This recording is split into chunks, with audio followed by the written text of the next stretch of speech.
You may have heard of the metaphor of looking at an issue from all angles. I think of it like this. If there were four of us and we were looking at an elephant all from the front, our description of him would or could be similar. Though one might describe, his trunk, another his tusk, somebody else his legs, someone else his eyes. But for the most part, we would be describing the front of him, and we could all attest to the other's narrative because we have witnessed the same sight.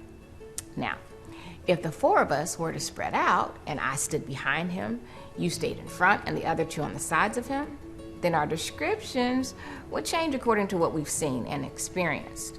We would be describing different parts of the same elephant.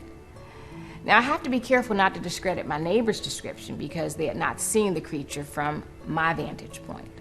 But if I choose to lean in and learn from their experience, then my view of the elephant grows, and so does my knowledge and my wisdom. The same is true when we speak of cultural diversity. It's okay that we're not all the same. We may have different views and experiences in the same place. I think we should welcome the stories of others, because if I've only seen goodness from the angle of my view, then I can give you hope that good still exists, and I can help you attain it too. And if you've experienced danger from the same, then I can learn what to avoid or help fix what's broken.